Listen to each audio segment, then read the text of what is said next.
பிதா குமாரன் பரிசுத்தாவின் பெயராலே ஆமென். கிறிஸ்துவுக்குள் மிக பிரியமானவர்களே, எசாயா தீர்க்கதரிசி எழுதின புத்தகம் அதிகாரம் 58வது அதிகாரத்துல 11வது வசனம்.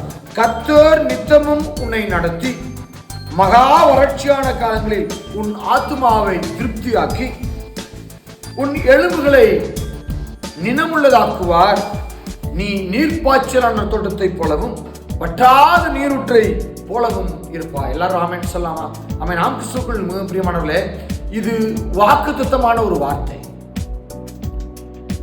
கர்த்தர் நித்தமும் உன்னை நடத்தி, தேவனுடைய வழி நடத்துதல் ஒரு நாள் மட்டுமல்லங்க, என்னுடைய ஒவ்வொரு நாளும் கர்த்தர் உங்களை வழி நடத்துகிற தேவனாய் இருக்கிறார். ஆமென்.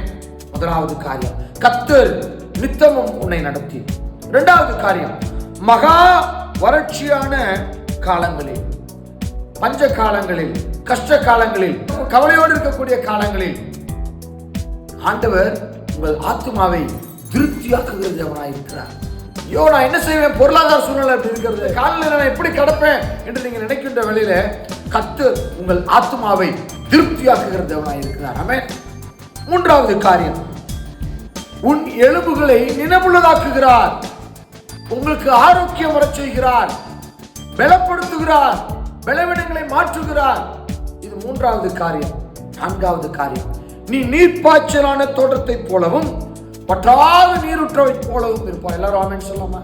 செழிப்புங்க, உங்க வாழ்க்கை அது செழிப்பு நிறைந்ததாக காணப்படும். நீர்ப்பாய்ச்சலான தோட்டத்தை பார்த்துருக்கீங்களா? பச்சை சேர்ந்து இருக்கும், செழிப்பு. நீரூற்று, வற்றாத நீரூற்று அங்கே இருக்கிறது என்று சொல்லி சொன்னால் இரண்டு பகுதியும் அங்கே செழிப்பாக காணப்படும். கரைப்பகுதி இரண்டு பகுதியும் அங்கே செழிப்பு நிறைந்து காணப்படும். நம்முடைய வாழ்க்கை அவ்வாறாக இருக்கும் என்று சொல்லி கர்த்தர் நமக்கு வாக்குறுக்கிறார். அந்த வாக்குத்தத்தம் நமக்குரியதாக மாற நீங்க ஆண்டவரை நம்ப வேண்டும், நீங்க ஆண்டவரை விசுவாசிக்க வேண்டும். அவரால் மாத்திரமே எனக்கு அந்த மாற்றத்தை தர முடியும், அவரால் மாத்திரமே என் ஆத்துமாவை திருப்தியாக்க முடியும், அவரால் மாத்திரமே என் எலும்புகளை பலமுள்ளதாக மாற்ற முடியும், அவரால் மாத்திரமே எனக்கு செழிப்பை தர முடியும் என்று சொல்லி நீங்கள் விசுவாசிக்கின்ற பொழுது கர்த்தர் உங்க வாழ்க்கையில செயல்பட ஆரம்பிக்கிறார்.